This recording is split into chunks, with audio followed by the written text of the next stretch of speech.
on, guys? Welcome to another episode of Asian Chamber Chats. I'm your host, John Pham, back for 2026. I miss you guys. Hopefully you miss us too. I am so excited to have my two guests here in the studio. We've been talking about this for a long time, but it finally came to fruition. All right. So I would like to introduce you to my guests from the Asian District Cultural Association, Stephen Le and Vivian Le. Welcome to the show, guys. Thank you for having us. Hey, I am so excited to have you guys on the podcast. Yeah. Thank you so much for being here. We're excited to be here. Yeah, like, it's been a while. So, we had the snow delay us from last year, and then we had just a busy life. So finally, the year of the horse, 2026, we're here. We're doing it. So for our viewers and for our listeners, please introduce yourselves to them and let them know who you are and your name, who you are, what you do, and so on and forth. Yes, my name is Vivian Le, and I am the current president of the Asian District Cultural Association. I started back in, I want to say 2022, 2021, and now I'm going into my second year as the president with Steve. Yeah. And I am Steve Le. I'm the executive director of the Asian District Cultural Association, and honestly started around the same time. I think Vivian was a year earlier or 2 years earlier than me, but I started volunteering with Asian District Cultural Association.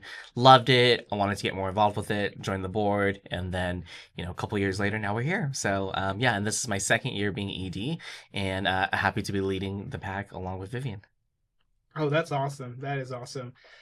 So for our viewers and listeners, what is the Asian District Cultural Association? Or what do you guys do for the community and whatnot? Yeah. We look to build a bridge between the generations of Asian Americans here in Oklahoma by providing programming, education, beautification, outreach, everything that involves both our community as well as the Asian district itself. And so boundaries of our Asian district here in Oklahoma City is from Northwest 23rd out to Northwest 36th Street now, and then from McKinley Avenue out to Western Avenue. So we have a nice little square, if you will, or a rectangle, whoops, whatever it is. So, but yeah, we have that is our boundary, and we look to improve all of that as well as just provide that third space of how can we bring people together to celebrate, to commemorate, and to be able to carry on our culture in all these different ways. And so that's what our organization does. Okay. How did you guys get started? Whose idea was it to bring this group together, and how did it end up being as it is now? Mm-hmm. So really what happened was in 2018, there was a group of people that got together. And really the only organization that was kind of prevalent during that time was the Vietnamese community. At that time, they went by Vaso. It's Cavaco, I think. Okay, they had changed a couple of things. But I would say the two people that really stood out that spearheaded the Asian District Cultural Association would have been Thuận Nguyen. You may know him in the community as Toon. Okay, Toon. Yeah, it's Toon. Yeah, very well known in the community, an amazing legacy leader, right? And then Mike Huang. So really, they kind of got together. And Mike, when you ask them why they started it, their versions are very different from each other because I think that they wanted different things, which is great. Mm-hmm. So Mike was more of, I want a space for younger generation Asians to come together and for us to also highlight the Asian district and to keep it alive. So that was more of his pocket of why he wanted the Asian District Cultural Association to build. Then you have Toon, who is very kind of in more, I would say, the policy and the political sphere of, during that time, MAPS had just, I believe, granted the Asian district kind of a cityscape renewal. Mm-hmm. And he was very excited about that because he also had just opened up his THN insurance business in the Asian district. Okay. So to him, he was like, that's business, but I also want beautification of the Asian district. And so they kind of came together, and then collaborated and built out the Asian District Cultural Association. And so that's why it's called that. Originally, there was another group that started the Asian District. And when they asked if they could take that name, they said no. So that's why we're Asian District Cultural Association instead of just Asian District. I love it. I love the name. Yeah. I love the name. That's, you guys need to hold on to that. Don't give it away. Charge them. Copyright it and then be like, oh, you want to use their name? Gotta pay a little fee. Yeah. I think Ba Lung, with Gao Win, I think he also had some help with the name of the organization. I want to say Nathan Cow too. Mm-hmm. So they're really just their love of the community and really wanting to highlight the importance of how the refugee community came during, after 1975, and they really rebuilt. And I think what's wild is there's still a lot of people in the city that does not know that we have an Asian district. And babe, we do. We're here. We are here. We have a whole district. Yes. So what's funny is when I did a TikTok and then it kind of went viral a little bit locally, right? And there were a lot of comments that were like, I did not know Oklahoma City had an Asian district. And I was like, yeah. And it's small and you can drive past it really quickly, but here's why it's called the Asian District. And that's because when the refugees came after the Vietnam War, they really settled and started businesses. They really rebuilt their lives as well as the city, right? The first pho place was open, then the first Asian store was open, then you had a first Chinese dim sum place, and so there's a lot of history here. Yeah. That part of our concern with ADCA, Asian District Cultural Association, is that as the older generation of the people who started these businesses age out, retire, we're hoping that younger generations of Asian Americans and Asian people will come and start businesses here. Otherwise, Asian District is not alive.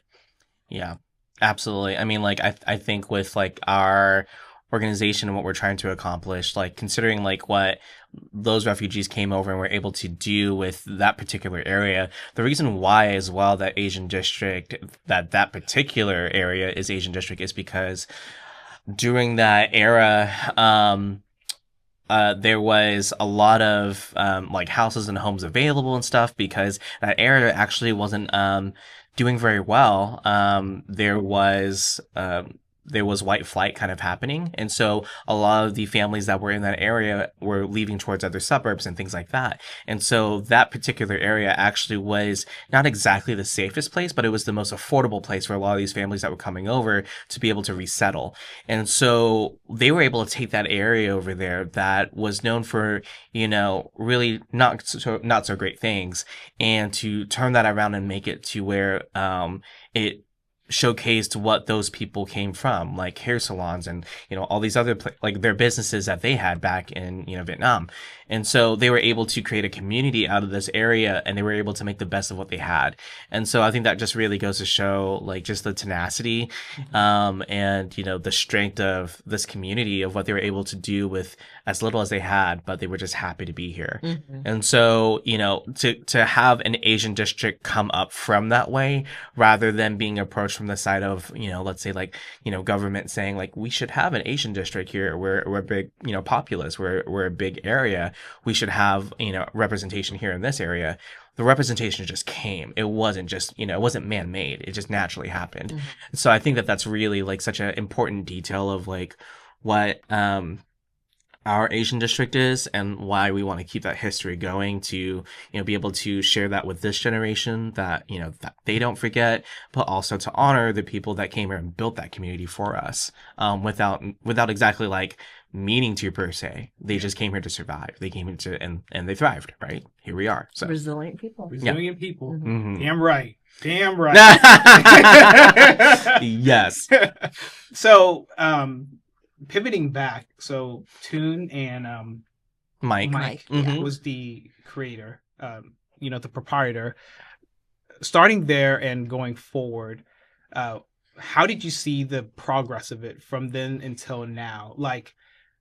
I assuming it was just them two, and then they slowly added people in. I would say about 5 people. Five people. There's a 5 core. But those two are still remain really active for us. Like they're both our advisors to this day. Okay. And so they're just like top of mind for me.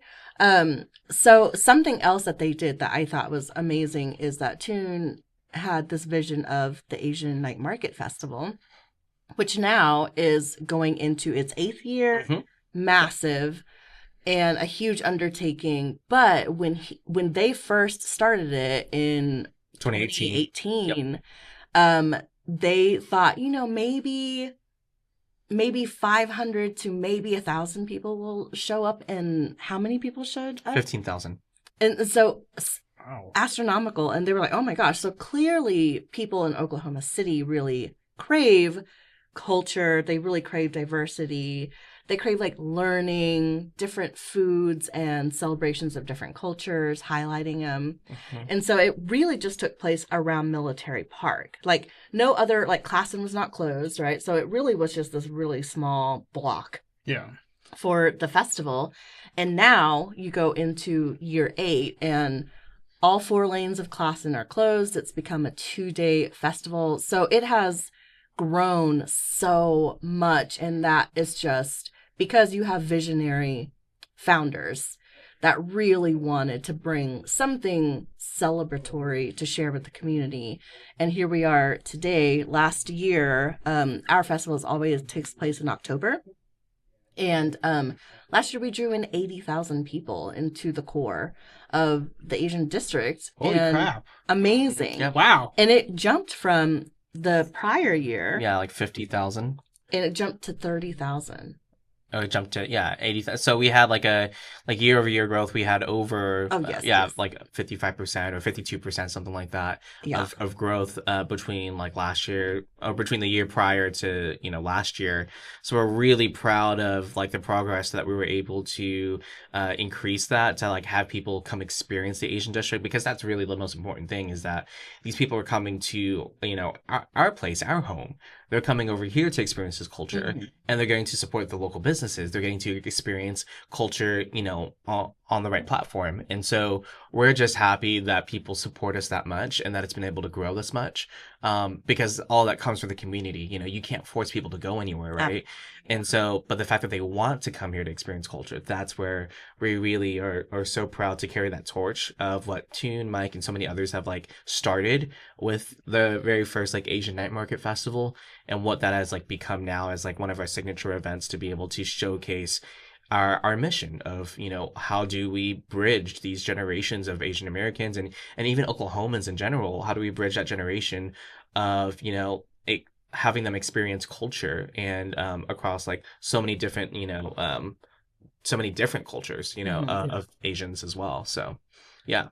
So pivoting to the Asian night market. So I have a confession. You've never been? I've been twice. Okay. But Okay. I didn't know it started back in 2018. 2018. I thought it started 2 years ago.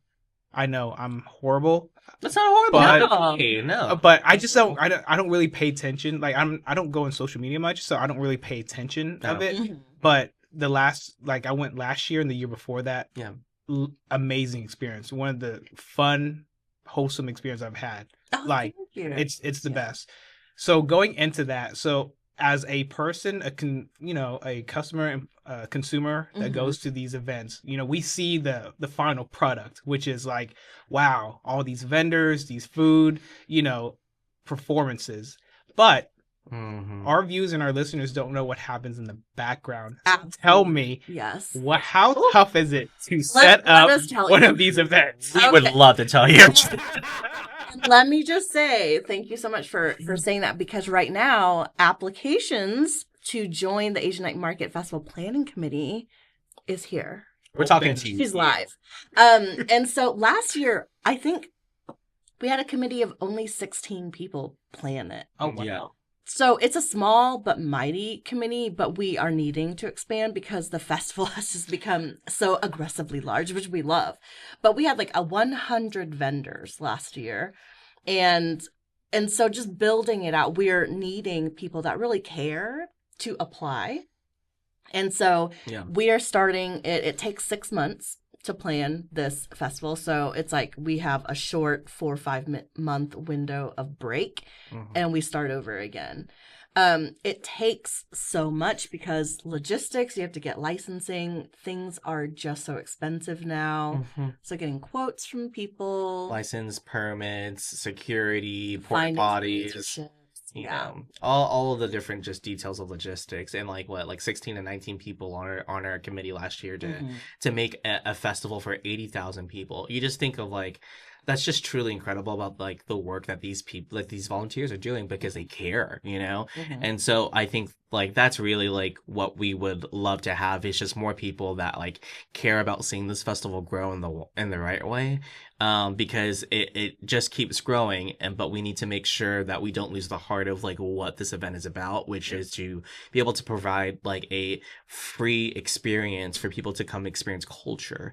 And like that sort of thing, you know, you should never have to like pay to experience culture. That is something that we're very like strong-headed about, is that people, all types of people should be able to come to this event and, you know, be able to see these performances, see like the cultural fashion show, see this food eating contest, see all these different vendors and all these different things. They should be able to walk through that, and there shouldn't be a pay barrier per se, you know? So we're very prideful on that. And we hope that everyone that volunteers to be part of that committee, you know, feels that same mission that we like fuel ourselves with. And for the most part, we've had like most of our committee members like return like second year, third year, and it just makes us so proud to like be able to be alongside with them because they care so much as well. You know, so we just, you know, we're so happy about this festival. Truly. Okay, so wow, that is awesome. I love what you guys do. And I've seen it every year that it grows. Like I get feedback because people that I work with and people that I, you know, just hang out with, they're like, yeah, I'm going to an Asian night market. I'm going to an Asian night market. It's big. Holy crap, it's crowded. Holy crap, there's a lot of food vendors. Holy crap. It's like amazing. Yeah. So the work that you guys do is truly amazing. So can you take me through a process from start till event day of the Asian night market, what you guys have to do to get up and running, from like the papers, registering, to getting all the vendors set? How do you guys set up each vendor? Where do they stay? And which through the street? And so, you know, just a full process of it. Yeah, so I really built out a really specific planning for building this event out, because that's outside of me being president of the Asia District. It's kind of what I do, right? And so we have monthly meetings, but everyone is in different committees. And then they have goals that by the end of every month that they have to make. So when we come together, it really is an update of what is happening in your committee that you are working on. So you have, this year we're starting a development committee, which will be new because really that was more so on our board, trying to get sponsors. But we are realizing, because of how large this festival has gotten, that we really need its own development team to get sponsorships and make sure that everything is running smoothly money-wise. But you have a logistics team, and that is heavily Steve and then about 4 or 5 other people. And logistics handles everything from getting city to approve road closures, to porta potties, to how many tents do we need to purchase, all of these things, ordering a stage, right? So it's them scheduling out all of these things. Then you have vendor committee is what I call it.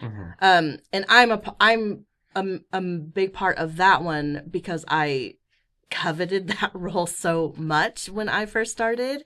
But you have a really strong team, and this one's a small one that we also need to build out for vendor committee. We only had 4 last year. And what they do is we have vendor applications. They are going to open on Monday. And really last year we had this coming Monday. Okay. Yeah. And so we keep applications for vendors open until July 1. So last year we had close to 200 people apply, but we can only select so much because of spacing, right? So really for vendors, we allow right now 15 food trucks, for space. We have 15 food trucks. Last year, I believe we had 10 to 12 food tents. Yeah.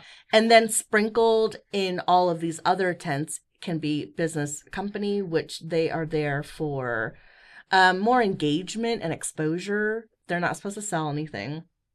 Then you have retail. Then you have nonprofits, education, you have drinks, like boba, tea, that type of stuff. And then obviously we have a huge food vendor application too. So how we choose that, the vendor committee then will go one day and then they decide who to select because we can't have too many of one thing. Yeah. Yeah. And there are some vendors that don't make sense with our Asian theme, right? One of our things is you don't have to be an Asian owner, and your retail or your food does not necessarily have to be Asian food or Asian products, but you have to have a minimum of one thing that is Asian, connected somehow. So we've had places like a taco truck maybe that had a taco that was kind of like Korean, like a Korean taco with like bulgogi meat and gochujang sauce, that type of stuff. And so we try to make it as versatile as we can, a lot of different variety. So that's vendor committee. Then you have events engagement, where this one is pretty heavy because we try to have last year we had almost 10. Almost 10, yeah. And really, like, it's grown out of, like, really just necessity, like, out of really programming. So programming is another committee that I used to be part of that. That's what I used to volunteer for before I became a board member, and love programming. It was what brought me into the fold, and I just love seeing like the different performances that happen on stage, different types of, it's not just dancing, right? Like you have all of different performers, people that are talented pianists that are playing on stage and other things too. So, but we just realized because of how big the festival is growing that we just have to have other forms of engagement for this crowd that's here. Interactive. Interactive. And so events and engagement grew out of that need. And last year we had an amazing chair. Her name's Danielle Poland. She's one of our board members. I want to give her a shout out because like she just did such a fantastic job last year. Last year was our first year of doing events and engagement like this. And just trying to make different pockets throughout the festival map. How do we engage it? Whether that's by having a mural, whether that's by having like a photo opportunity that's made by curbside flowers, where for Year of the Snake we had this really cool design of this snake that florally it was just decorated and it just looked so gorgeous. And so there's just all these different areas where you could really just engage with what the festival is, and she really brought that to life. And so that's just such a cool aspect. And so events and engagement is another committee that we really work on. Volunteer committee is another one as well. That's growing as well. We are able to do all this, but we also have to have the hands of people that are willing to be out there to just let us just tell them what to do. Like, hey, can you go out to this tent and help them over here? Can you go and deliver some ice to this vendor? And so just showing up on the day of for like a 2-hour shift or a 4-hour shift and being able to be like led by us, we have a need for those hands as well, just like so many other events do in the state. Volunteers are vital, and so we have a volunteer committee as well to have like outreach and things like that too. So that's really it's just a bunch of different committees. We work together every month. We build it out together. We really try to work with each other so much to make sure that this festival as a whole is representative of what we want to accomplish. And so every year we just have to keep that lens on of like, how are we approaching this as a team, as a collaborative, and like, how do we make sure that this is representative of what we want to see in the Asian district? And is this better than last year? And if not, then, how do we pivot? Yeah, it's definitely a well-oiled machine. Like the night before is you show up we have a storage unit that is very kindly given to us by Wesley United Church. And so we show up at this storage garage, really. We load up the U-Haul with all the tents that we have, we ready these very heavy sandbags, Yep. right? Just for the night before. So that way in the morning, we can hit the ground running at 8 Yeah. to set, because it takes a long time to set up 100 tents. 10 by 10 tents. 10 by 10 tents. You guys set up the tents. We set it up. We don't set pay it up. anyone. Oh wow! And so We set it that's one of those things where we have grown to the point though where I have looked into really it's a production team. Yeah. You can call them stagehands. So a stagehand production possible company to come and really man it, but we have to be really strategic about how we spend. Yeah. Our funds. And so right now it's like, if we do have the volunteers and we can do it, should we just do it? But I will say that's a huge stressor to put up 100 tents from 8 a.m. until vendors start arriving. Anywhere from between 12 and 2 is the time frame that they have to come and start setting up. So that way we go live the festival at 5:30. Sometimes it's like we're right there. The hard thing is the health department. Just making sure that the vendors have enough time to set up by the time health department comes to do their checks. Oh, so the health department has to come through. They have yeah. to, and usually they come an hour before the festival opens, and they hit up all of just food tents, really food tents, food trucks, I believe is what they hit up. Yeah. And so that's its own thing. And with food, handling of food tents is wild.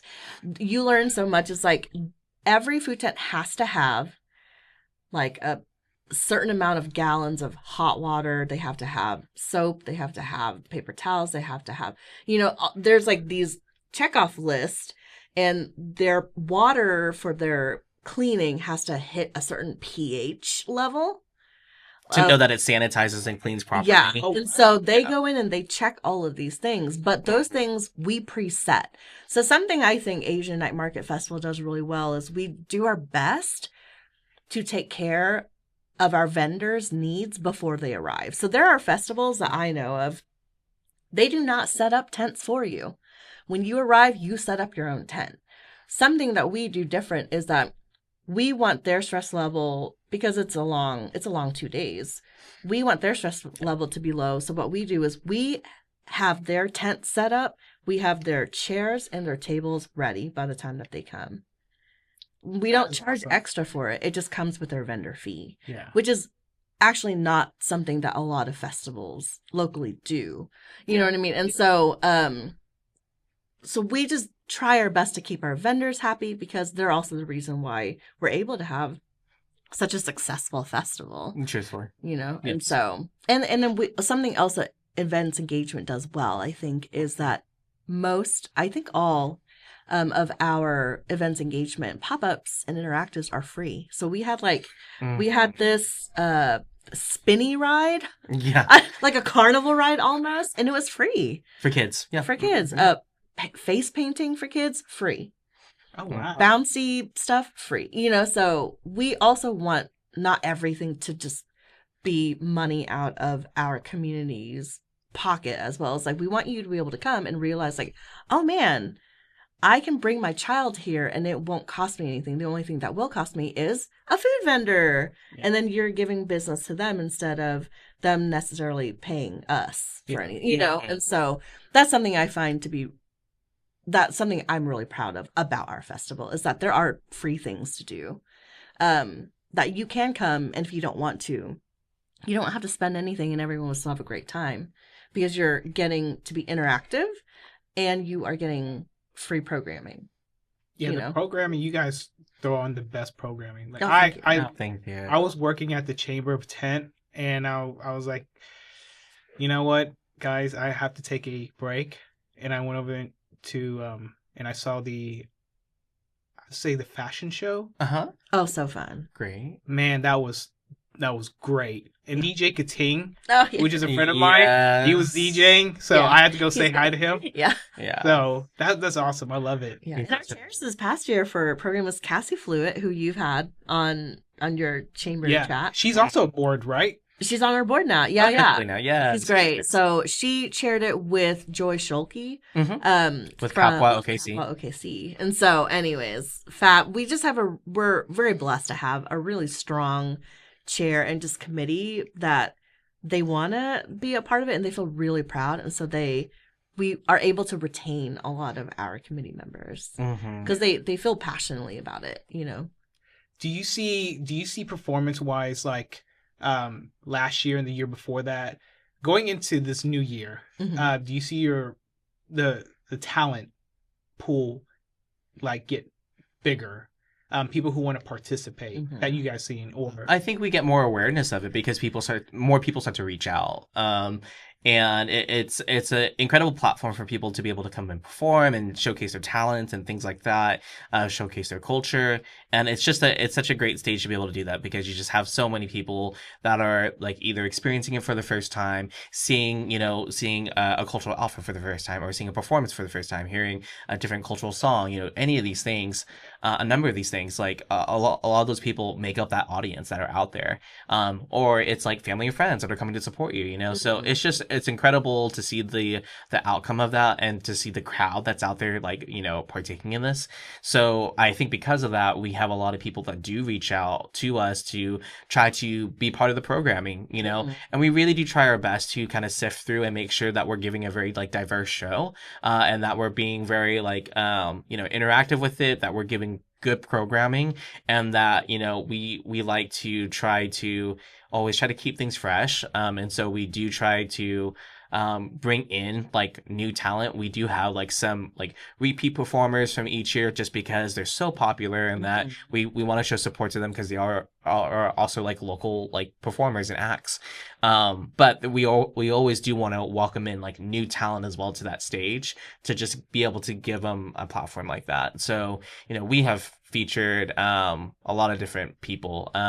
One of the groups that we featured either last year or the year before was this girl group called Dear Daisy, and they're like one of like the relatively like new kind of like K-pop groups like here in OKC, and they sing, they dance, they do all of it. They're talented ladies, and like we had prior to that year we hadn't had them before, and so I was really happy to be able to have them on that stage, and to have them showcase like their talents. And they're from Oklahoma City, they're from here, so that was really cool. And then like last year we had a rapper as well that was like his first time performing on the stage. He was pretty cool too. So I mean, we just try to feature what we can, and whatever makes sense to our programming. So we do have a lot of people that reach out to us. Yeah, and then on Friday and Saturday programming is different. So Friday we call it Friday Interactives. So the programming is a little bit more crowd participation in some form. So like we've had like a Tai Chi coach come and like do it. We've had Steve actually has taught like a short like K-pop crowd interactive on twice. Friday. Yes. Yeah, we do food eating contests, which is so fun on Fridays because that's really engaging. And then Saturdays, I would like to sign up for the food eating contest. Oh, okay. Well, so I'm glad you're putting your name in the hat. Okay, we'll remember that. We're gonna remember that. We'll remember. We'll highlight I'm that. down to do You might regret that. Yeah. Hey, look, if I'm going to come with an appetite, I'm gonna eliminate. Some of them are very serious competitors. And you get a heavy trophy. You do get a heavy trophy, and like there's been some years where it's been like we've always like have kind of needed to like improve on the format of it, and there's been times where we haven't always like done like the best opportunity for them, but like we've learned from it, so we have tried to make this food eating contest like just as great as possible for us. And so we're so happy that people still want to partake in it, that people want to participate in it. It's a fun thing. It's so fun to watch people like take place in that, and we're just happy that people still want to do it. So yeah. That's awesome. Then our Saturdays are more cultural based. Saturday is our fashion show, our lion dance, so that is more culture highlights. And then Friday, we try to do more interactive and engagement from the stage. Oh, awesome. Awesome. So this is going to be a 2-part question. So knowing that the Asian night market is growing, do you guys see yourself blocking more streets, or would you like to keep it in the same vicinity distance? And It's so hard. and then the follow-up question is, when you guys first started doing this, was there any pushback from the community or just surrounding local businesses that was like, it's taking up streets and whatnot? So I've been part of the planning since 2022. And Jenny and I were chairs the first year, like Jenny Nguyen, who was Lee Sandwiches for, we were the ones that were able to get it to become a 2-day festival where all 4 lanes are closed. And then we realized 6 lanes were closed. And so that's when we were like, oh, it's growing, and it's growing rapidly.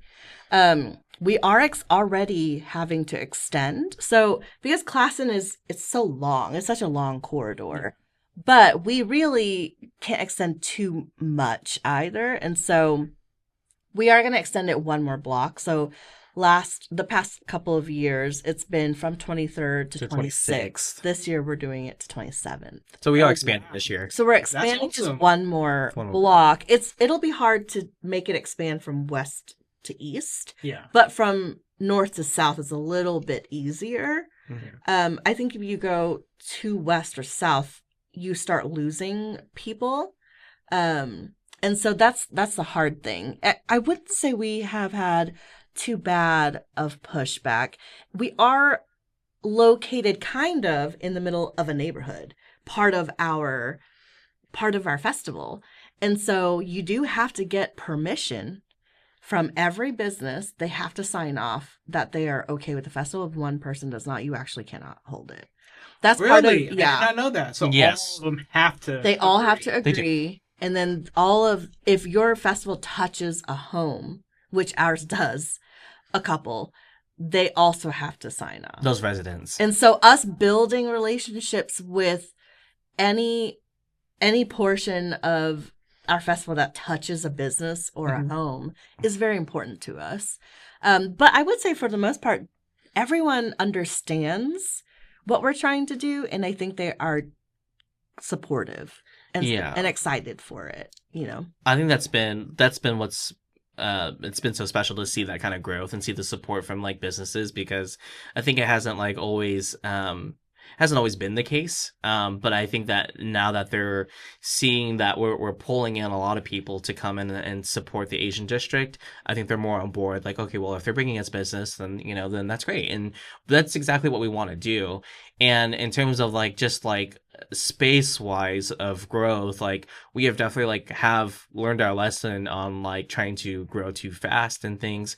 I remember one year where we had 2 different main stages, really 2 different stages, one being in the parking lot of where Empire Dim Sum is at, and we had a stage over there where basically there was one year where we had performers performing at the main stage at Military Park, and then an hour later they would do another performance at this other side stage. And so if you missed one performance, you still would have another time, to come see them over there. Great in theory, but then really what we saw from that was that a lot of people were coming out to watch the second stage. It was too separated from the main going ons over here, and so really there just wasn't as much traffic. It made it for a longer day for the performers. And back then we had our festival in August, and so it was hot. That 3rd week of August was just in too intense. And so after 2 years of basically not intentionally but weather-wise just having it on the hottest day of the year twice in a row, we were just this is done. We gotta move it. We cannot do this. And it also came from the safety of our performers as well. Some of them they have cultural performances where they don't wear footwear. They're on their bare feet. And so concrete, and you think about that heat that can look an egg on cement. What is that going to do to a bare foot? And so we've had injuries before, and we had to take the loss on that. We had to learn from that. We had to, definitely had to grow from that and apologize and just work better to provide more for our performers. So, I mean, like, I think we're finally at the point where, going out to 27th again, like, makes more sense for us.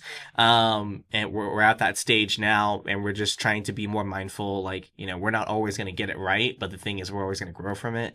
And so I think that that's the progress that we've made coming into year 8, is that we've learned so many lessons from the past. Of, now that we're finally out to all 6 lanes of Classen being closed, that was another necessity that happened. Mhm. The reason why was we had a lot of people that were parking across the street and were walking over to our festival, and because Classen wasn't fully closed, there was a lot of cars that were kind of coming through, and so you had risk, coming to our community, coming to our festival, of being hit on Classen, or other different paths, and so that need kind of came from, it was a twofold. We wanted to expand more, but we wanted to make it safer for the residents and safer for people that were coming out to our festival to, to attend this. Like, and they don't have to worry about, cars coming through Classen to come over to our festival in Military Park. So, now that we're finally there, that we have the support of the city council, like helping us close down all 6 lanes of Classen. We're so proud of that, first of all, that the city supports us in that way, and that we're able to provide experience where, Classen is walkable for 2 days. You don't have cars running through it, and we understand that it's a very busy corridor during the week, so to see it transform in this way to where it's a completely walkable festival from, this side of Classen all the way to the other side across all 6 lanes. You don't have to worry about cars. I think it's a dream for so many people here in the city that they love to see opportunities like that. So shout out to, Chelsea Banks. I know that's one of her dreams, and she's worked hard to try to like get a lot of that walkability like happening, as well as James Cooper. He's such a big advocate for us in city council, part of Ward 2. He cares so much about Asian District, and I know that he cares a lot about seeing that walkability happen in our community. So he's very proud of it too. Oh, wow. That's awesome. Speaking of Chelsea Banks, I think I worked with her at Apple back in the days. I'm sorry, what? Say that again? Chelsea Banks? I think I worked with her back with Apple. Oh, yeah, she used to work at Apple, yeah. Okay, so what she does now? What does she do now? I think she's like kind of like onto her own things like right now. I think she teaches cello, she teaches like stuff like that. Amazing cellist. Yes, and so she does a lot of that. I know that I think she still does some like off the side work for Uptown 23rd, and she used to be heavily involved with that. She sits as an advisory board member for Asian District Cultural Association, so she still has hands with us in some capacity. So yeah, and that's funny because like so you used to work for Apple too? I did. When? Gosh. What were the years? I know for sure. I don't know what year it was, but it was between the iPhone 4 and the iPhone 5. And okay, so no, those are the years. I worked from 2015 to like 2024, something like that. I worked there for 9 years. And so I came in towards the end of Chelsea leaving, and Chad Whitehead, he was still at Apple as well. Oh my god. And so like it's just community members like that. It's so funny that like you kind of see us like spread out in other different areas now. Because now Chad's part of, Tower Theater and all those things of, what makes Uptown amazing. So we love Chad Whitehead. We love Chelsea Banks. So yeah. I don't know who Chad was. Chad Whitehead. Her husband. It's okay, so gotcha, they're together. gotcha. Yes. Okay, gotcha. But they also both used to work at Apple at the same time. Oh wow, I did not know that. Yeah. That's crazy. That is crazy. Small world. What a small world. So now that you guys are, I'm assuming like the festival now will be in October. Is that the? It's like, been that way for a year? couple years now. So yeah, we're very. It's the perfect time for us. This year's October 2nd and 3rd. Yeah, we try to aim for the first weekend of October. Okay. First weekend. Yeah. So Oh, whatever and something new. Mm-hmm. This year's festival, we are extending our hours. So. Oh my gosh! Yes, we'll talk about this. Yes. Okay. Yes. Yeah. Tell us. Our 2026 Asian Night Market Festival in Oklahoma City will be October 2nd and 3rd on a Friday and a Saturday. On Friday, it is from 5:30 until 11 p.m. On Saturday, it will now be from noon until 11 p.m. Wow. So it's Love it. It is expanding. Yeah. So previous to that, it would be that Saturday would follow the same programming time, like 5:30 to 11, both days. But because we have the streets like shut down for both nights regardless, so a lot of those businesses, a lot of those food trucks don't have to move their things. Like all of that just stays. We have security there. we know that these businesses are just we're wanting to be able to provide more for them and also provide more for people who are wanting to attend the festival but maybe don't want to go as late. And so being able to open at noon allows us to give a chance for like a lunch opportunity for people who want to go earlier in the day. And then also it provides that for the businesses where they can, have more time to be able to sell more, make more money, and really thrive off of this festival because the streets are already closed. Their businesses are already there. So why not, take the opportunity to be able to do more with them? So we're really happy that the vendors support that as well. A lot of them are very interested in that. I mean, again, their stuff is there, so why not sell more? Right. So, and for people that are wanting to come earlier in the day with their families, possibly instead of like later at night, then this is just a great opportunity to be able to supply that. So we're really thrilled that that Saturday on that 3rd that we're going to be able to do that. Oh, that's awesome. That is great to hear. I love it because sometimes it's like it's really tough either going in the evening. But so now that you guys have It's all day. earlier, it's like, oh, I could beat the traffic and go there earlier. Yeah, even more so. So. Yeah. And then it's like sleep during in the evening. No. Because I'm old. And that was the thing too, is that like, the night market festival used to just be a one night affair annually. And that was, it came from a need of people saying like, oh, I missed this night. I wish I could have gone. And it's like, okay, well now you have 2 nights to go. So if you miss the first one for whatever reason, now you can come a second night or you can come this other night. And then just being able to extend the hours like this just provides us more opportunity to welcome in more people to experience this festival. Yeah. So. Okay. Yeah. Exciting. Is there anything else that our viewers and our listeners should know about Asian Night Market? That any special announcements or any just any news out there that you would like exclusively listening to this podcast that they should know? Well, since this is airing on March 16th, I'm very happy to say that our festival is being nominated by USA Today, and we're part of the 10 best nominations for best night market. Wow. And so that's going to be going live today. I'm very excited for it. So it is a voting competition. So you'll see that on our website, on our social media, all those things. But we're so excited that we're being recognized on a national level of being top 10, best night markets in the whole U.S. And truthfully, like, it just means so much. It speaks to, what's already been, what's been built and what we're able to extend on, from all the people that have worked on this in the past. So many people have put their hands into this, their time, their sweat, all of this to grow the festival to where it's at. And the fact that we're now finally being recognized. And again, this is like, we're going into our 8th year. This started in 2018. So, in that sense, we're a pretty young organization and a pretty young festival. And to be at the capacity that we are now, and for this to be happening like in a central region, a lot of these other top 10 festivals and top 10 like night markets that are happening are really like East Coast, West Coast. It's like California, it's New York, it's Philadelphia, it's all these other areas that are being recognized, but you don't see anything centrally, especially for like best like night market. So Especially the fact Oklahoma, putting us on the map. So we're in Texas. No! We're in Texas. We love our neighbors. We love our neighbors. But we're with you guys. But we're just proud that this is becoming like such a platform for that. And we do have vendors that come in from out of state, from San Antonio, from Nebraska, from like Mississippi, that people come in to be like to sell their food, to be a retail vendor. We have people that come in from so many other places to be part of this festival, and we're so thankful for that. And we hope that over the next couple of years that we get to keep expanding on that, so that we get to collaborate and just showcase that this is one of the best like night markets and one of the best festivals that you can go to in the Midwest. Period. That is awesome. How long does the voting last? Like, what's the polling? It'll be open for about a month. Okay. And so it'll be super exciting. So again, you'll be able to check that out on our website and our social media. We'll be featuring it at that time, of when this comes out. Okay. on March 16th. So. Oklahomans, Texans, surrounding states, come on, show love. Like Midwest, like That's you guys right. have to vote when this goes live. I will be voting.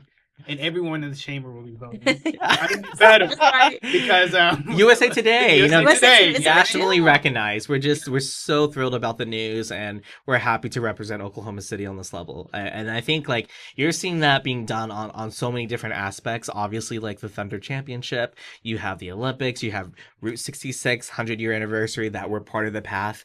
And that's something that's really special about Asian District as well, is that Asian District sits on the original path of Route 66. So we're part of that history, you know, and that's really cool that this year, 2026, is the 100th anniversary of that people are going to be visiting Asian District along the route as they come along there to be able to experience like what's here. And we're one of the very few pockets of like Asian communities alongside Route 66. It's basically us and LA's Chinatown. And we're the two biggest pockets of Asian community. So to have that happen this year, I got the knowledge. No for one you. knows I that. got the knowledge for you, okay? I didn't know that. Wow, That's crazy. right. You know, Yeah. Wow. it's really cool. And so we're you know, it's cool to share that history. Route 66 was there before us, but the fact that we have developed this area alongside that we get to share that history is just, I think that's really special, and I really would love for us to talk more about it. But to have that, and then also having that with the, you know, LA Olympics and Oklahoma City, having that relationship there in 2028, I think that's another thing that's putting like Asian District on the map, and also Oklahoma City on the map. So there's just all these different things that's really showcasing, like, you know, when you think about Oklahoma City, what do you think of? You know, and the fact that we get to play a part in that and say like, hey, we have a great Asian District here. We have a really cool festival here. We have all these different other districts that really make up what makes Oklahoma City so special, that in our community. I think it's just fantastic that we get to be along the ride for it now, and that we get to like fully participate in that. We love that we can showcase that and really rep for our city. And I love that you guys are like showcasing like the Asian community and also upping up the area, because, you know, like 5 years, probably like 5 or 10 years ago, where do most people go? Like they go to Dallas for like food and like the culture and stuff. But now, like no one would think Oklahoma, OKC would be on the up and up, but now we're growing, we're getting bigger, better. We have an amazing food scene. Like we have an Amazing. amazing Yeah. food scene. Absolutely. But most importantly, like with you guys, you know, showcasing, you know, the culture out there, it's bringing us even more like to a broad view of people. Mhm. So now people are like, you know, Oklahoma, what's Oklahoma known for? Oh, okay. Oh, we have the Thunder Championship. We have the Asian District, along with like other communities. So it's like, do you see Oklahoma in the next, I would say, 5 years from now, or even 10 years from now? Where do you guys see Oklahoma, OKC wise, on the board of like the places to go to be? I would be surprised if if it's like 5 years out, not one of the top 10 places in America to visit. We're already growing so much as like just population wise, how many people are leaving certain states to come here. Mm-hmm.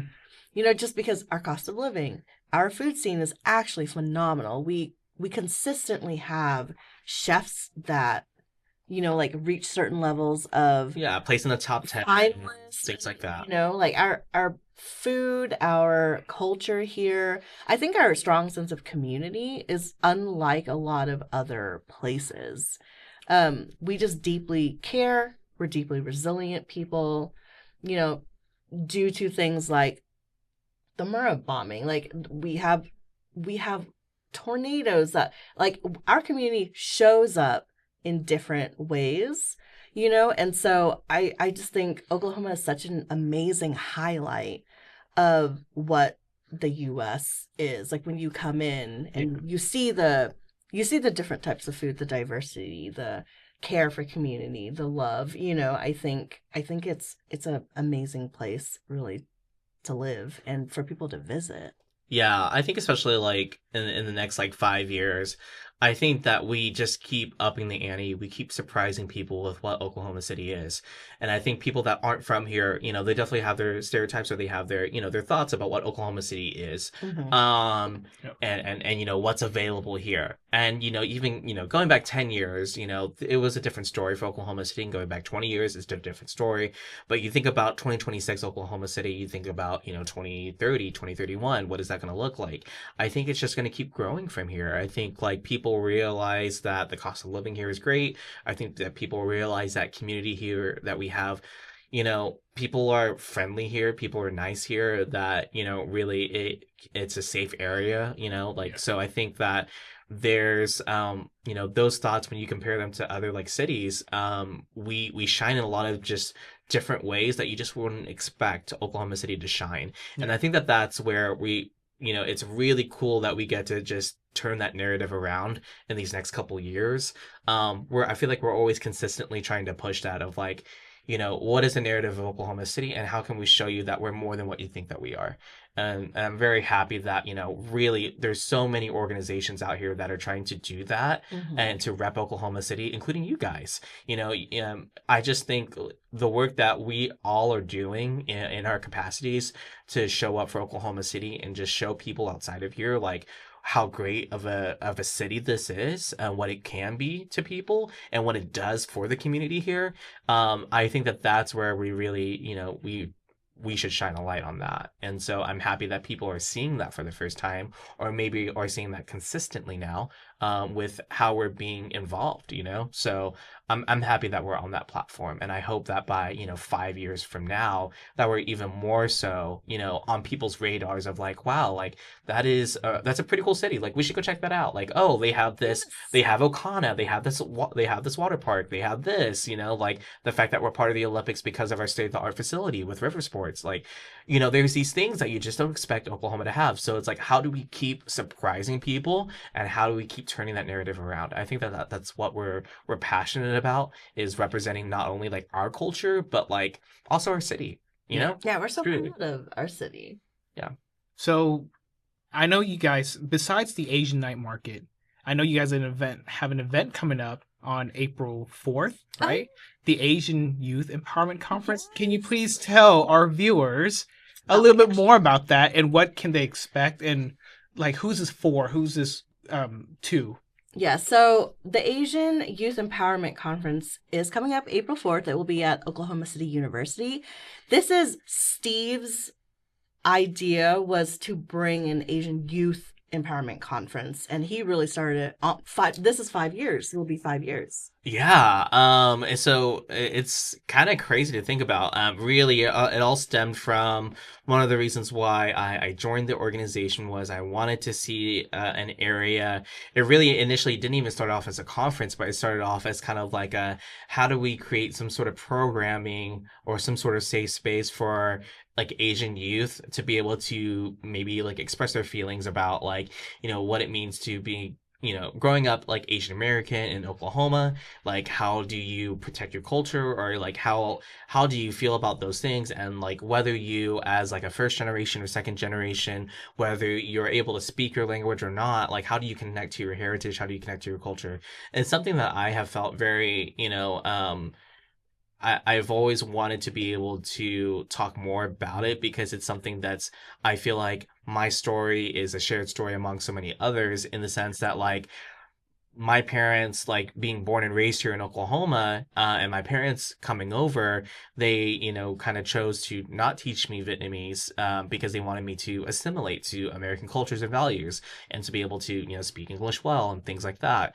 So that story is not a unique one. It is a story of so many other Asian Americans here, not just in Oklahoma, but in the United States and elsewhere, of not being taught like their native tongue because they want you to assimilate to be able to grow.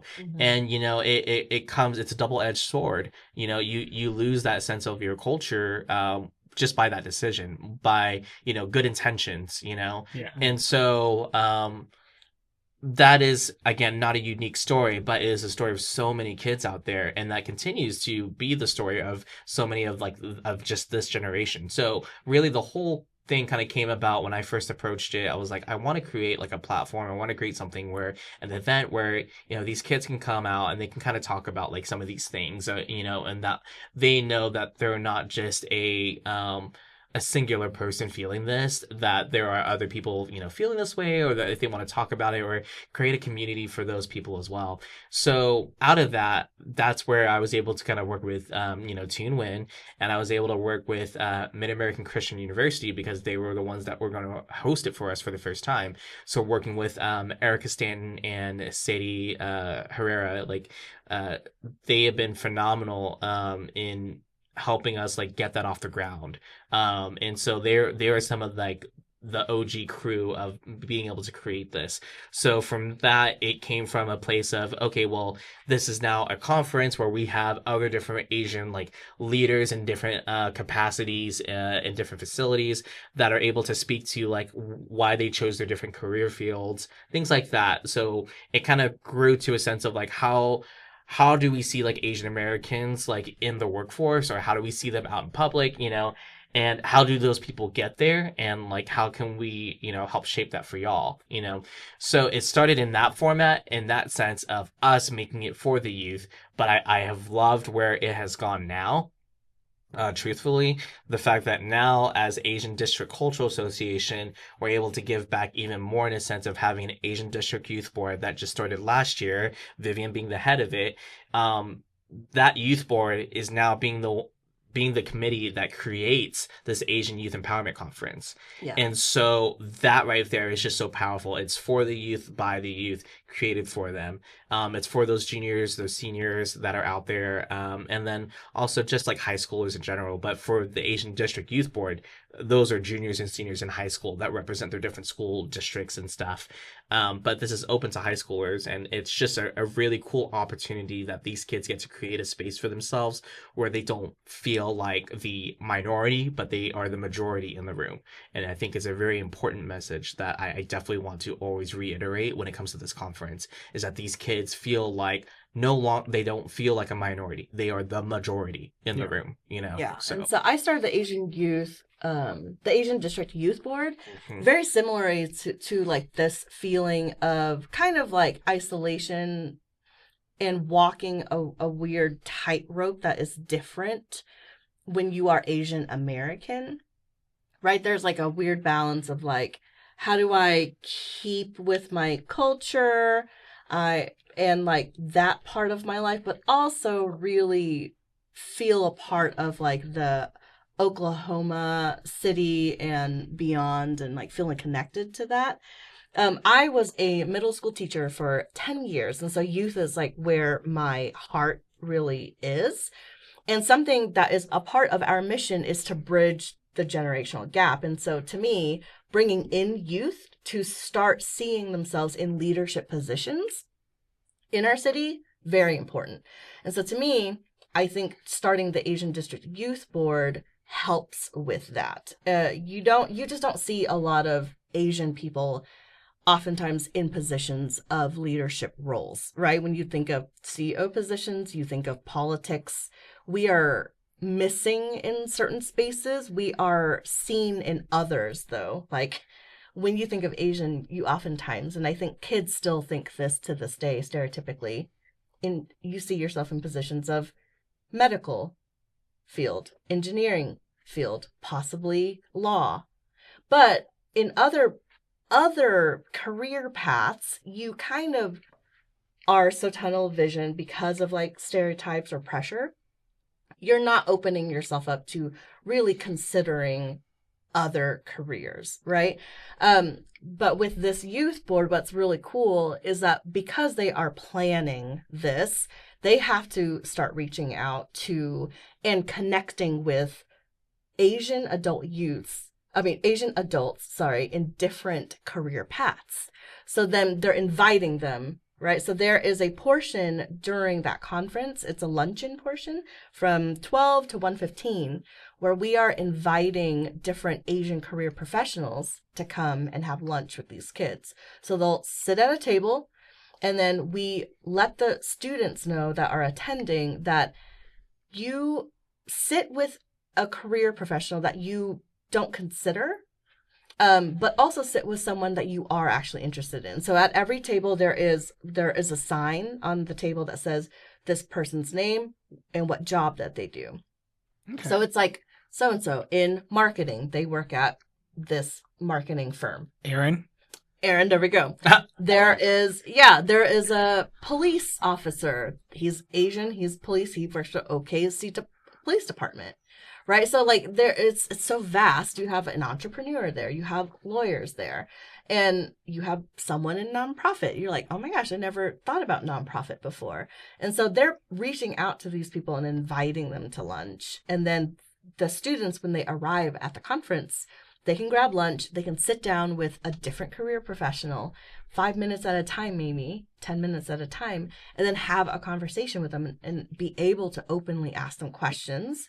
And we took away like this panel where we used to do career professional panels where it would be a little bit more specific, right? So it's like maybe someone from engineering, someone from law, or someone, and medical. Whereas this one is like, we can invite anyone. Let the kids decide who they want to have a conversation with, and if they're curious, and then everything else is student led, and they plan a culture workshop.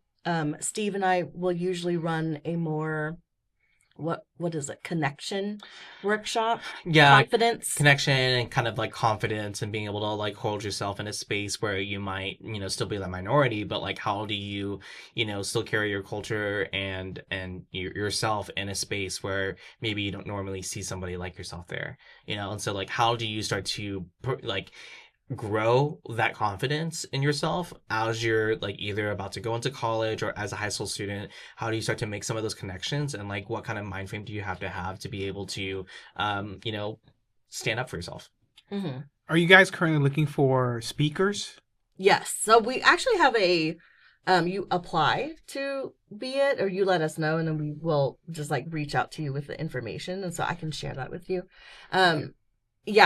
Especially since this is being published March 16th, that gives us a window of time before our festival to gather more people. And so, yes, we would love more Asian career professionals to come to our Asian Youth Empowerment Conference luncheon.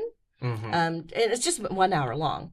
Okay. And we do offer the food. So like, come have lunch with these kids. I'm very just what I love about this is that, as we are kind of like both supporting like one another, both of our organizations, actually Asian Chamber of Commerce, you guys are actually helping us support this, our luncheon.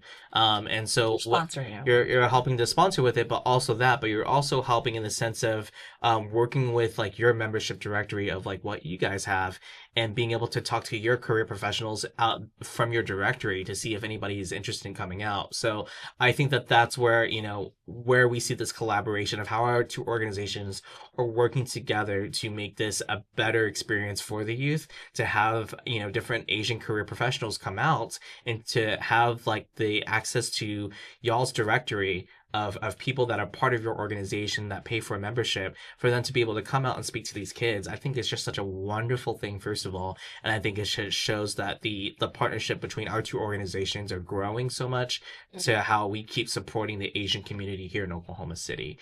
So, again, it's a shout out to y'all. It's a shout out to Scarlett, to Daniel Pay, and the fact that Daniel has been involved with this like since like last year when we first hosted it at OCU. He's one of our luncheon speakers. And it was awesome. It's great to see representation in that way. Again, he has, I feel like, in a sense, a unique career position to these kids. I don't think that a lot of people think that they can grow and be and go in this path as Daniel has. And I think it's great that he's able to shine a light on that and be able to talk about how he can be in politics and hold this position and be part of the decision making and be part of the table. So I love his opinion, and I love that he's been involved with this. Yeah, so we invite you to be a luncheon speaker, but also if you are interested at all in sponsoring the youth board, we would love sponsors as well to help facilitate. We love a plug, first of all. So go to our website and you can see everything about Asian District Youth Board, as well as all the other information that we have talked about: Asian Youth Empowerment Conference, Asian Night Market Festival, and also just in general what our organization is about. And that's asiandistrictok.com. Asian Youth Empowerment Conference is currently open for high school students to register. You can find that link. It is live on asiandistrictok.com. They just hit the registration button. It's in our events tab. It's in our events tab. And it kind of lists all the information there on what they can expect. It is $15, but they pay at the door. But they do have to register, so that way we know how much food and all of that to have. But all high school students are welcome to register for that event. And again, it is on April 4th. It's on a Saturday. It is from 9:30 to 4 p.m. So it's a full day conference. And they get lunch for free. They will get a t-shirt as well. I think what's cool about this too, again, like we mentioned before, it's for the youth by the youth. And so if there's anybody out there that's like watching that is thinking like, oh, I would love for my kid to get involved in this, whether you're a teacher or a parent, anything like that, our student board is made up of juniors and seniors in high school. And so what's cool about that is that as a junior, let's say you're a junior and you're applying for it and you get the position, then really the expectation is that next year you're able to come in as a senior and help train the other junior that's coming in for that year. You know, it's a thing that keeps on giving to itself. And so it's what's great about this, again, as that youth board, they go through this Asian Youth Empowerment Conference, building this from the ground up. So they work on getting sponsorship. They work on getting the programming together. They work on how the space is going to be made. They work on their workshops. Like they create all of this together as a team in different committees. And we really try to push this on them, a sense of like independence in the way that this is how this looks like on a different level for, you know, in the professional realm as well. Like what you're doing now translates to the work that you possibly could be doing later on. We tell them that really this is the ground floor of how Asian Night Market Festival is made, is the work that you guys do as committees together.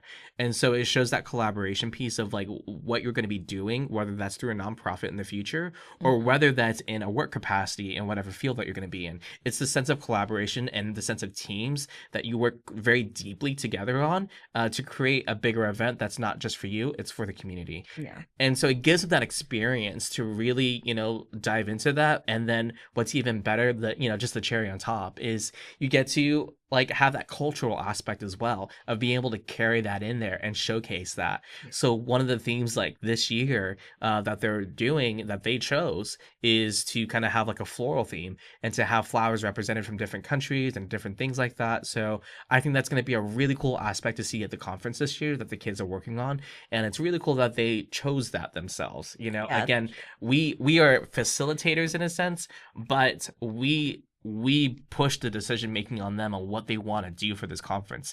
So really this board we're so proud of it because of the programming that Vivian has created in terms of being able to give so much back to these kids of like the decision making, the critical thinking, and all these things to create this bigger conference, this event. It translates to, you know, real world experience of how we create the Asian Night Market Festival. Oh, it definitely is. And this group this year is 24. It's a cohort of 24 high school juniors and seniors. The first inaugural year, which is the year before, was just 16. So 16 kids started, half of them rolled over as juniors and they remained. And so then we open up applications for the Asian District Youth Board. Applications probably open in September. And then we close and we select. And then the first meeting is October and they hit the ground running. And so we're really proud of this group. They are amazing. I think they come from 17 different schools from around the metro. Oh, and then last year's conference, we were able to pull 130 students around the metro. And 2 of them actually came from Lawton. Like the Asian students drove from Lawton up into this conference because they were like, there is no opportunity like this where we live. There's not very many Asian people down there. And when you read and hear feedback, they're like, that was so cool. This is like the most amount of like Asian kids that I have been around in my life is during this moment. And it was a blast. The youth also gather raffle items. And there's this really fun portion towards the end where they the kids can raffle off like different gift cards to different businesses. We raffle off a scholarship, from OCU. Wow. Toon very graciously has always given us money as a scholarship as well, separate. So you have an OCU scholarship, and then you just have like a money scholarship that anyone can give to. So Toon starts at oftentimes at 500, and then if kids can get more people that would like to donate into that fund, we also raffle off that fund for seniors, right? And so it's just an amazing opportunity. Yeah. And they don't pay into the raffle. Like you when you attend, we give tickets throughout the event. So like during the luncheon, if a kid asks a question that the professional finds good or were impressed by or anything, they can have a ticket, and then they put their name on a ticket, and they can drop their names into different raffles throughout the day. And so it's just it's a really fun event as well. But just to give a kid like Asian youth space of their own, a full day, and it is student run led. It's amazing to see come together. Yeah, I mean, honestly, the fact that we've been very, blessed, the fact that a lot of these universities that have hosted us, Mid-American Christian University to start off for the first like 3 years, and the fact that OCU now has hosted us very graciously, and the fact that these two universities have given scholarships to these kids, that they offer scholarships as a raffle, is truly incredible and supportive of like what they believe in us and what they believe what the conference does for these kids.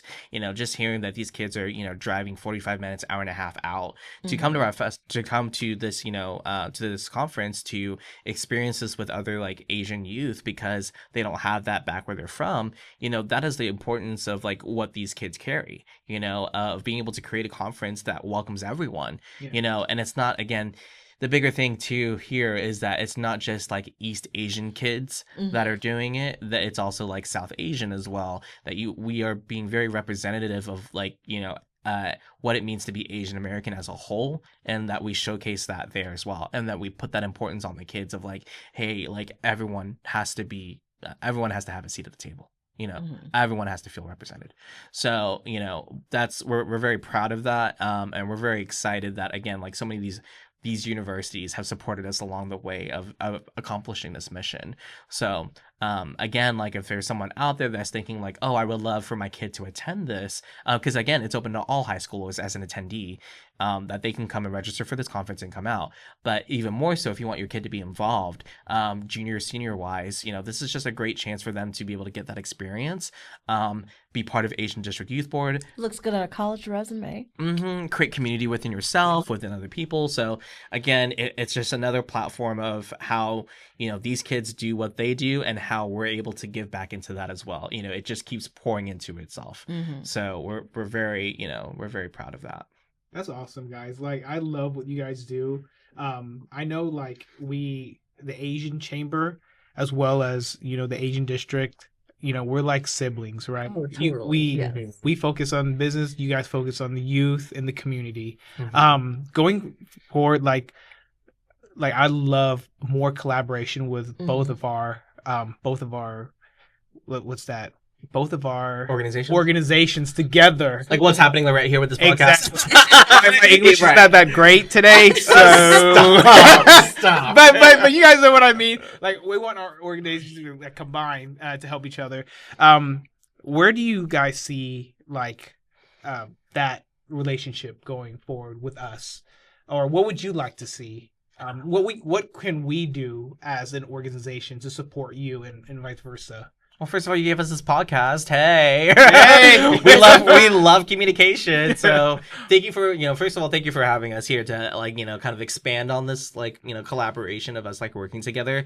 But I think, it's already showing in tenfold of like how you guys are participating in our events, like the fact that you guys are being involved with the youth at this point, because I know that you guys stay more centric on more college students, students that are going to be going into the workforce. Like I love that you guys focus on that, and that we focus on the youth that are in high school and the cultural aspect of that as well. The fact that you guys are supporting us in that sense, and the fact that we have come out to your events to help give our hands, to help volunteer, things like that, I think that it just shows that like the greater force of like what the work that we're doing here to support the greater Asian American community that's here, to show them that there's a platform that's growing, that there's a space for them, and that there's people out there that are showing up in spaces where you don't typically see us. I think that's where it's really important for us to continue to shine a spotlight on, because it's important for us to be in these spaces, to be doing podcasts like this, to be showing up where we are, and to keep speaking up, to do these things.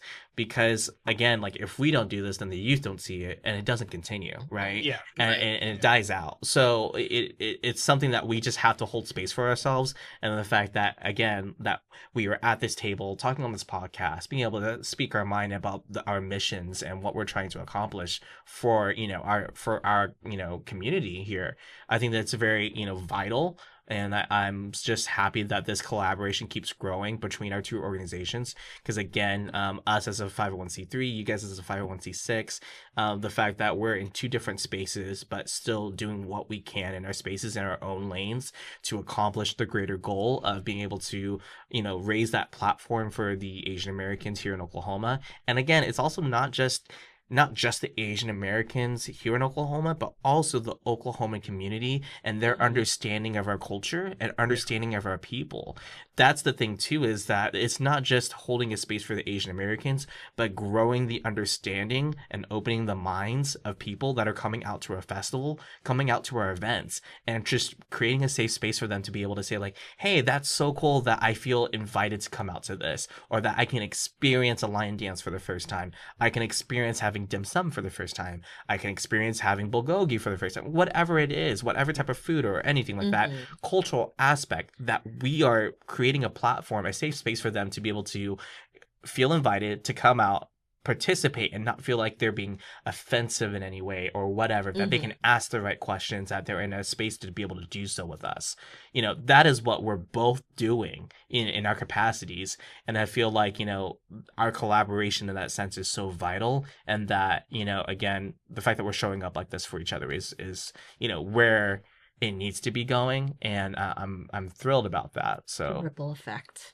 it is. I love it, guys. Like, I'm so thankful that we got together and to do this, and I love that we're collaborating. But to kind of wrap things up, We were having a good time. Why do we have to wrap it up? What? We're gonna have fun with this. I want to just shoot you some questions, and you know what? Answer it. Just be free with your answers. Just something about fun questions. All right. In this day and age, oh my god. In this day and age. In this economy. So first question: what is your favorite dish that you go to?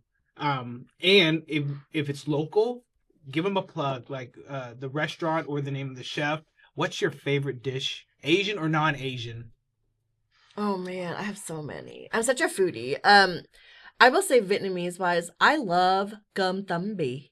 Gum thăm bì is so good to me, and I really love Asian bistros gum thăm bì. Shout out to Linda. Oh, hey.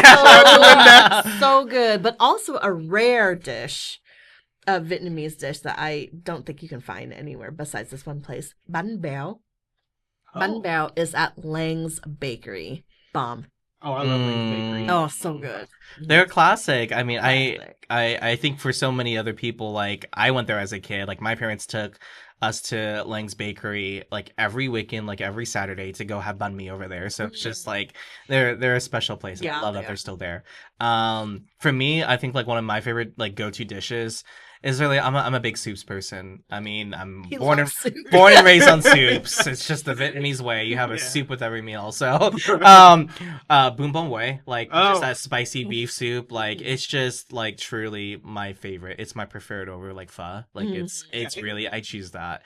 And I like it at a couple different places. I mean, really, I think 7 Asian Bistro, I like it from there as well. It's really good. Yeah. But I'm open to trying it like anywhere, because really it's just such a great soup. You can't go wrong. If you like spicy, it just warms you up. Like it's great. Yeah, it's great. I love the pork. gelatinous in there. Oh yeah, you know what? That's a divisive topic right there. People either love it or hate it. They hate that like iron taste of that pork like taste to it. So I love it. Yeah, you love it or hate it, but you know, we'll see.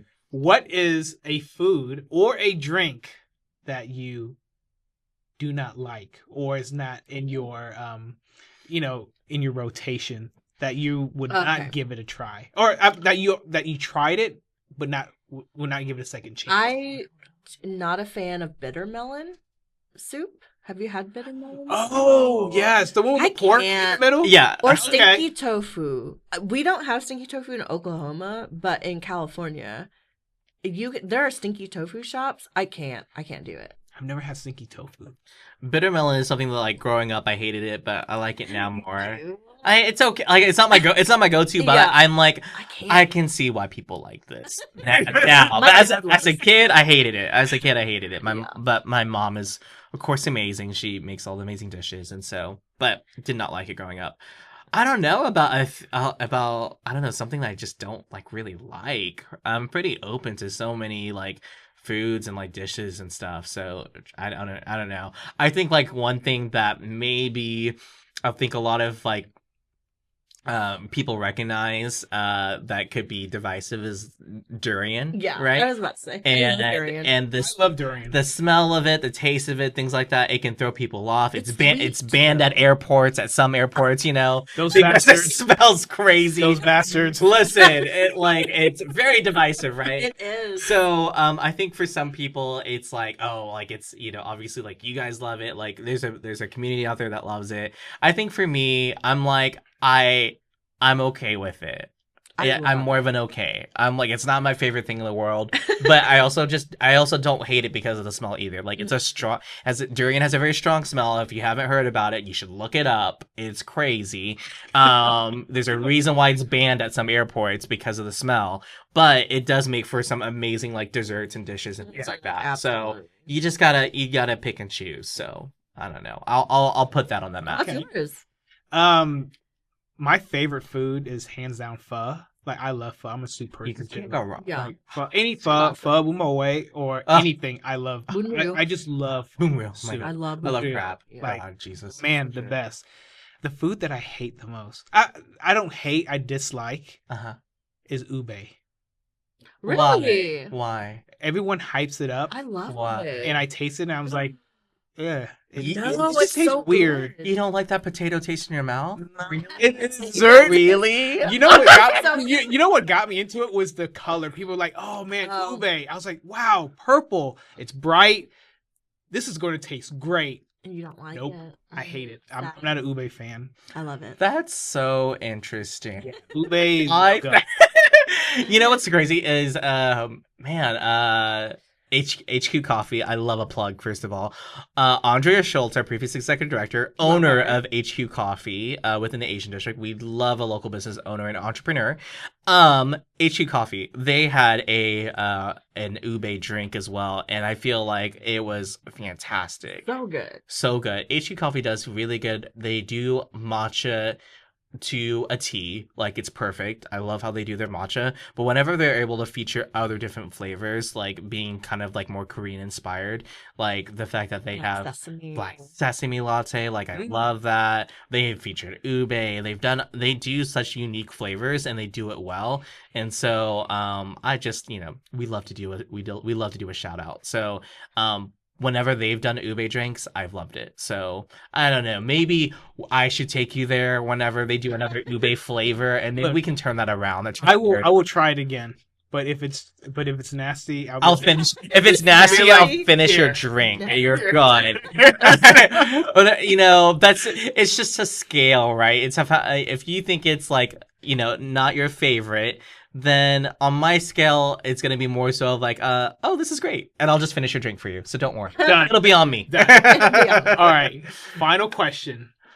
This is going to be a little bit How are we controversial. already here? We've been having so much fun, John. We can do a part 2, another collaboration. Do the people want this? Do they want to see us together like this? Yes. Maybe we're just too strong. It's both of our organizations in together. Like, boom, we're gonna collect all the Infinity Stones. Right? We're going to all the confetti Yes, sounds. yes. What is the most overrated food that is paraded around right now that you're like Overrated? that everyone hypes up about, but to you it's like, had it Like before. in general? In general, yeah. Asian, non-Asian, like an overrated food that's so hyped right now that is like it's the thing, but to you it's like, I don't know. had it before, not really careful about it.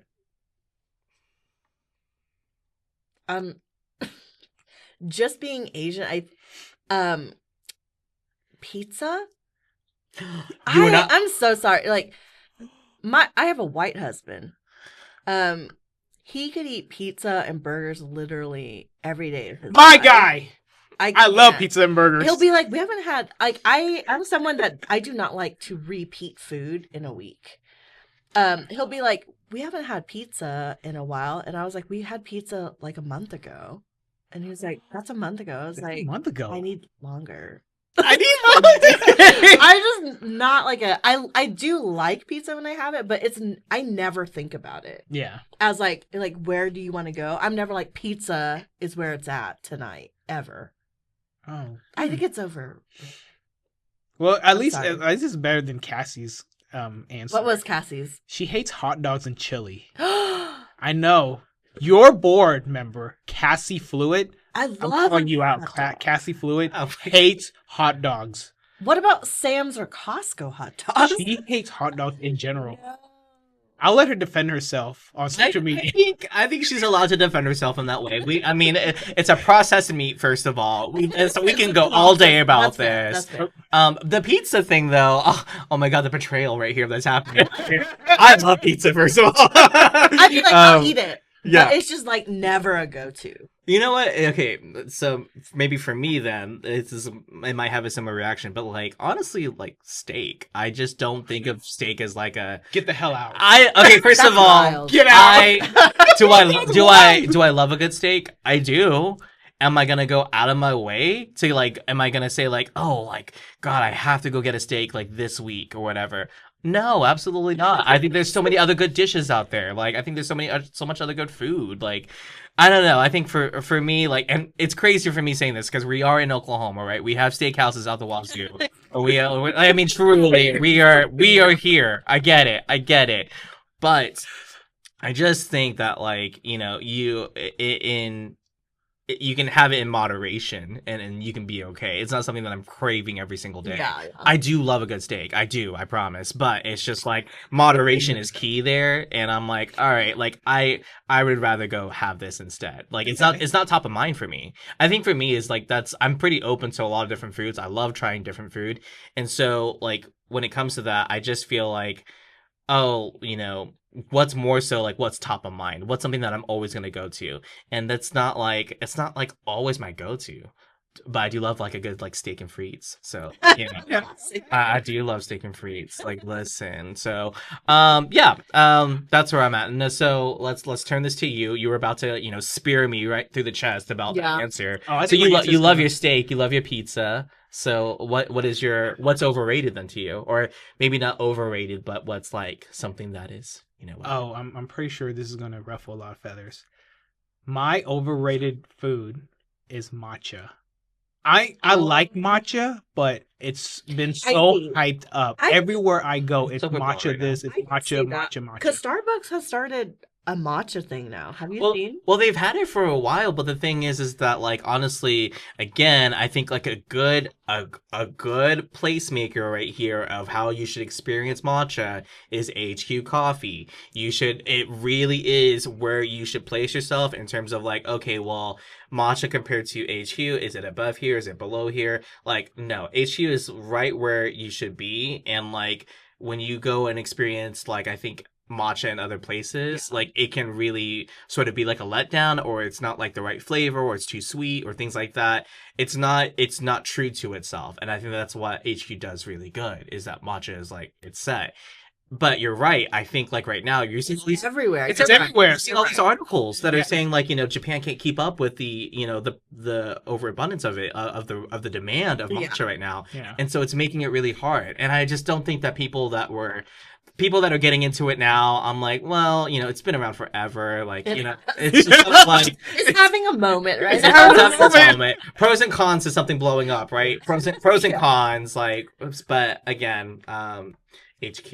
Like, So what you're saying is, if I want good matcha, go to HQ. mhm. Okay, On- I'm going to. Or Necessity Matcha pop up when they have Amazing. They That's also amazing. Necessity Matcha. Truly though, necessity They matches. only do pop ups. Okay. So there's no brick and mortar. So Yeah, All we've right. been working with them a lot more, and honestly, their matcha is great too. Shout out to Tim, yeah. and he's great with Necessity Matcha, and again, Anj with HQ Coffee. Like, we love to hype her up. So like again, like I feel like when people really take the time to like work on that, like I think like you really have a great drink or you have a great experience with it. But outside of that, it's just an overabundance of it right now, or not. Absolutely. And it's just to the wall. You're just seeing so much matcha stuff, and it's just kind of diluting what's out there, and I don't like that.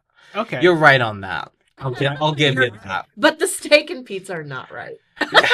Okay. I mean, I I don't think know, that I think guys. for Oklahoma, that's I'm pretty. kind of like overthinking. We should do another episode. Oh, after totally. this. Oh, so Would be happy. you're killing the collaboration right now, is what you're No, saying. you guys are great. You guys are great, and I love what you say. I love your opinions. Everyone has their opinions, but I respect your opinion about the steak and the pizza. Okay. I feel like I have given a pretty fair thing. Like, I don't outright hate it. I don't think it's like completely Same overrated. I with don't. pizza. Okay. It's just whatever. So next episode, we're gonna have steak and pizza here, and we're just gonna munch, and we're just gonna talk about food, guys. Like that's we'll pretty drink much. matcha, have pizza. We'll drink matcha And we'll Pizza. pizza and steak steak with a durian dessert. during dessert. Yeah. That's the most Asian thing. That's most so Asian American thing to do. That's so funny. Well, thank you so much, guys, for coming on and doing this episode with us. I am so excited to have you on, and we're going to have you back on again. And actually, we want to have more stuff later on down the year Oh, absolutely. that we'll be Yes. collaborating with each I would other. love, yeah. So again, thank you so much for coming out, and thank you for, taking your time off to being on this episode. Of course. Sure. Can I get Thank a little plug? Yeah, give a shout out, give a plug. Yes, please find us on all social media: Facebook, Instagram, TikTok. Facebook, Asian District of OK. Instagram is Asian District OK. You can also find us on TikTok, and then our website is asiandistrictok.com. Again, if you're interested in being a vendor at the Asian Night Market Festival, or being part of our committee that helps plan all of it and helps like execute all of this, we would love to have you. Applications are online on our website. And yeah, also another cool thing is if you're interested in possibly being part of our dragon boat racing team that we're going to have at River Sports, we would love to have you. So please look into that as well. Reach out to us. You can find all of our contact information online as well, including both of our emails. So yes, again, this is Vivian Le, our president of Asian District. And then I am Steve Lee, executive director of Asian District Cultural Association as well. So thank you again. Thank you. Thank you so much. Oh, before I go, you guys are not related, are you? No. Oh, okay. Not you pulling that card. you would think more, wouldn't you? Okay, so no relation. No. Okay. Just besties. Just getting out there. Just besties. Besties. Besties, cool. Well, guys, thank you for coming on to our show. Please like and subscribe. Make sure to check out Asian District OK. Check out their website. Check out all the info they have. And again, we'll be back. Thank you so much.